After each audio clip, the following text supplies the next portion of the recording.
This is Rick Malone for the San Francisco Symphony.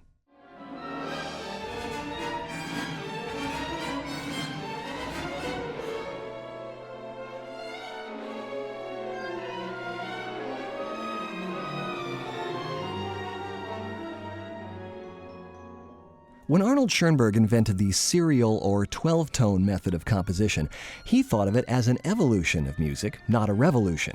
He felt that he was simply following in the footsteps of Liszt, Wagner, and Debussy in breaking down the system of tonally centered music that had been the basis of composition for hundreds of years. But audiences and critics were outraged. Many listeners are still outraged today. In Schoenberg's system, every note in the scale has equal value, and if you're looking for traditional melody or a classic progression of musical argument, not having a tonal home base to refer to can be disconcerting. But there were many musicians who recognized the possibilities in Schoenberg's system, in particular his two best-known students, Anton Webern and Alban Berg. What's most interesting, though, is how they took Schoenberg's system in opposite directions. Webern went for the intellectual, composing from his head. Berg composed from his heart and found a way to make Schoenberg's system sing.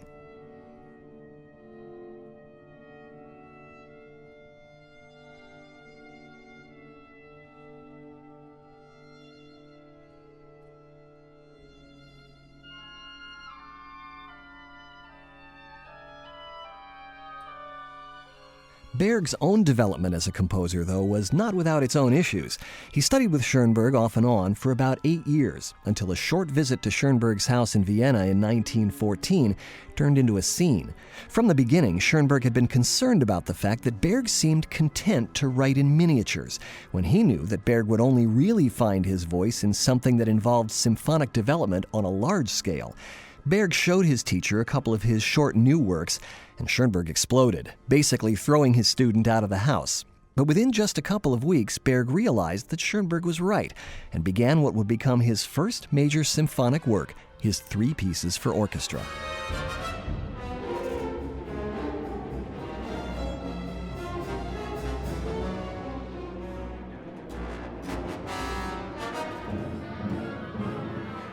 In many ways, the 3 pieces represent Berg's graduation from his apprenticeship with Schoenberg, but they're also clearly influenced by Berg's other symphonic model, Gustav Mahler, especially in the opening Praeludium with its homage to Mahler's Ninth, the slow waltz of the middle movement, Reigen, and in the March finale.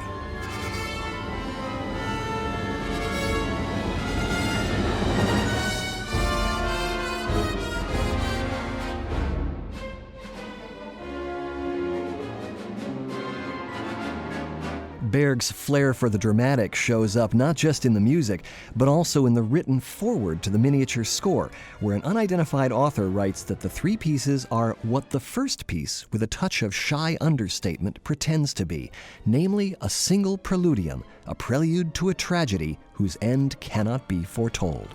End quote.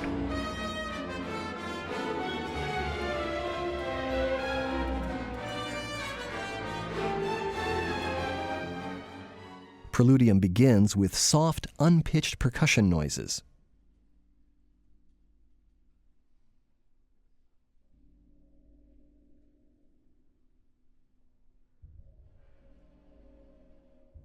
It's a gesture that dozens of composers since Berg have used.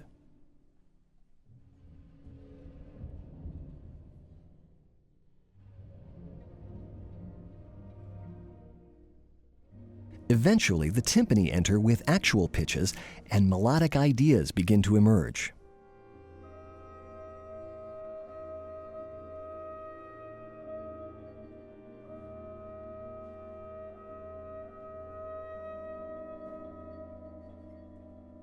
But even before the melodies, Berg establishes a distinctive rhythm. It's a rhythm that recurs throughout the 3 pieces, and it begins in the trombone, in the very highest part of its register, and doubled in the tam-tam. The music boils quickly to fortissimo.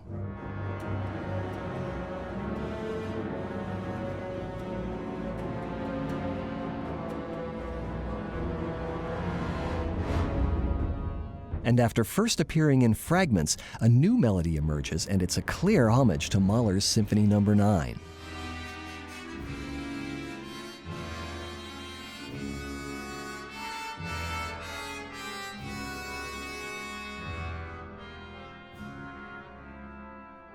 It comes back in a much fuller texture, but then comes stillness. Berg was fond of arch forms and musical palindromes, and the end of the movement dwindles down to the same gentle tam-tam strokes that began it.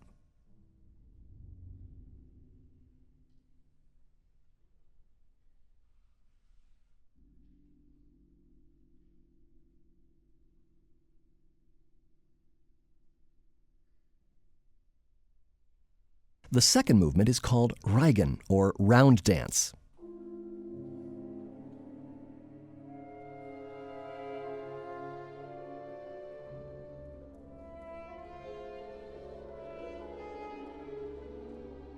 In the third measure of Reigen, Berg makes one of the many connections that show up in the three pieces. The celesta plays a sequence of chords that it had also played a dozen measures before the end of the Praeludium. Reigen gradually makes its way into a slow waltz tempo.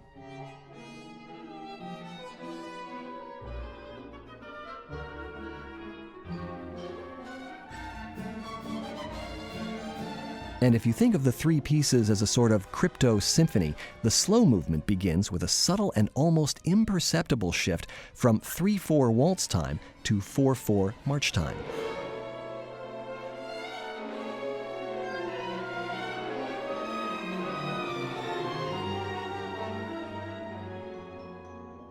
Reigen ends with an accelerating orchestral trill.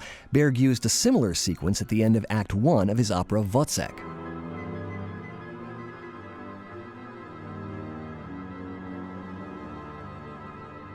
When he started writing the three pieces, Berg had just seen the play Wojciech by Georg Büchner for the first time, and he used these pieces to try out a number of ideas that he later used in the opera. But the last notes of Reigen are a tribute to another groundbreaking piece of theater, Richard Wagner's opera, Tristan and Isolde.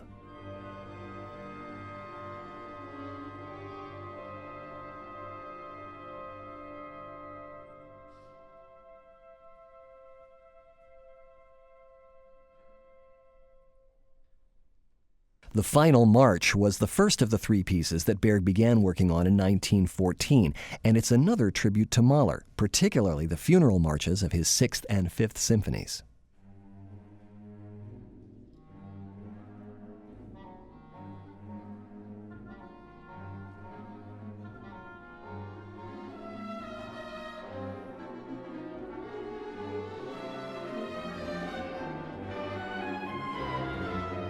Berg set out all of his ideas in the Praeludium and Reigen, so the final march is all about development, variation, and recapitulation.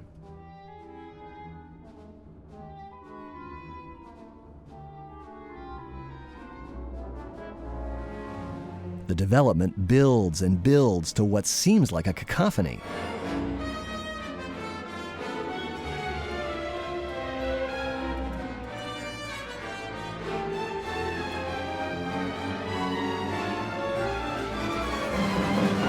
And it takes a hammer blow to finally quell the chaos, another gesture borrowed from Mahler.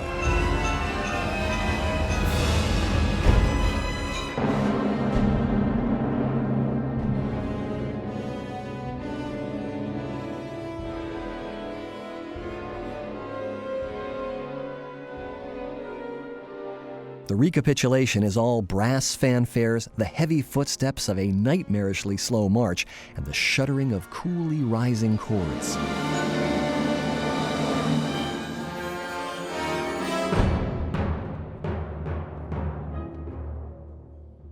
Finally, the music crumbles into fragments, as though it would end in silence. But there's one more fanfare.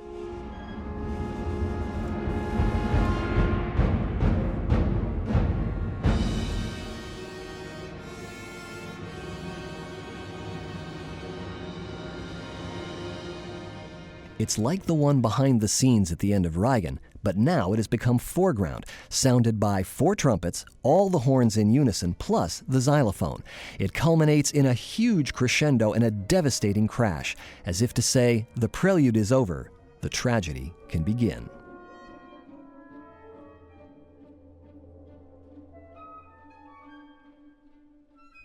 Even though that 1914 argument between Berg and his teacher soured their relationship for a while, Berg must have sensed that Schoenberg was right about where his true strengths lay.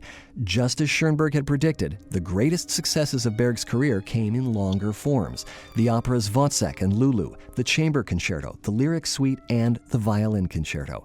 The three pieces for orchestra were Berg's first giant step towards fulfilling his musical destiny.